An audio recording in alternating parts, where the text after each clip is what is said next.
Welcome back. Cosatu believes that an attempted hit on the University of Fort Hare's Vice-Chancellor, Professor Sakhela Buhlungu, may be linked to similar attacks on the institution's management. The university's fleet manager, Petrus Roots, was murdered last year and was believed to have been an attempt to stifle the fight against corruption at the university. Cosatu's Eastern Cape Secretary is Mkhawuleli Maleki, who's joining us this evening on News at Prime. A very good evening to you, sir. Welcome to the program. If I can get first your reaction to this attempted hit on the VC. Good evening to you and the viewers at home. Cosatu is shocked by the developments that have unfolded over last week and is infuriated in terms of when you look at the fight against corruption and those that fight against corruption being targeted. But of course, it's not surprising if this is indeed a fight back by the corrupt against those who are basically blowing the whistle on graft, because it's a lucrative crime, and those who have been looting the university would want to protect their access to the money.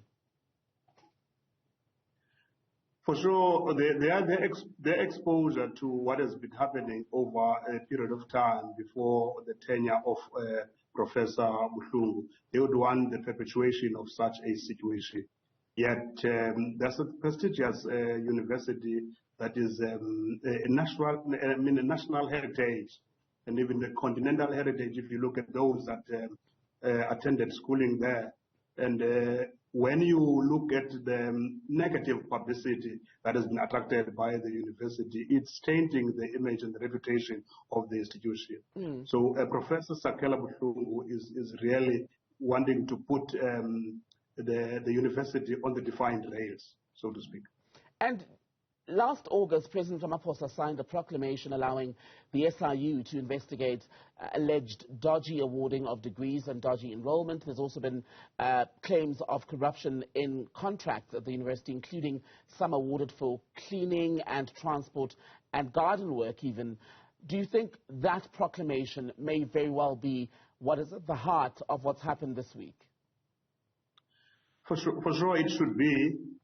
Because whatever would be unearthed by the processes that are unfolding in the university insofar as the fight against corruption is concerned, there are those that understand their role in the whole situation, and they do not want to see themselves facing the might of the law. How then should we proceed in not just ridding Fort Hare University of alleged corruption, but the broader higher education or tertiary sector? Corruption is a societal matter. So if it's a societal matter, we should be joining hands, all the progressive formations and everybody who wants to see things done in a proper manner, joining hands so that we can be able to fight what is taking place in this tertiary institution. It's not only limited to tertiary institution, but broader than the tertiary institution. Yet, for now, we are focusing on the tertiary institution. And this is what should happen, in my view. And tomorrow, in the view of the brother. Forgive me. Tomorrow, the Higher Education Minister, Bladens Mande, will be at Fort Hare, accompanied by his police counterpart, Begitele. They're going to be meeting, as they say, with various stakeholders at the institution. We're then expecting a briefing later in the day on the outcomes of what they would have discussed. As Cosatu, what do you want Minister Nzimande and Minister Cele to do specifically? Firstly, we welcome the visit by the two ministers. What we think is important is a collaborative effort between the departments or amongst the departments in terms of fighting the situation as it presents itself in Fort Hare University, as it is the talking point now. We expect, one, support to be given to those that are really fighting corruption. Again, there should be steps that are taken, or a team by the minister that is going to focus on really digging deep into the root of what is taking place there, so that we see some people being taken into custody insofar as what is happening.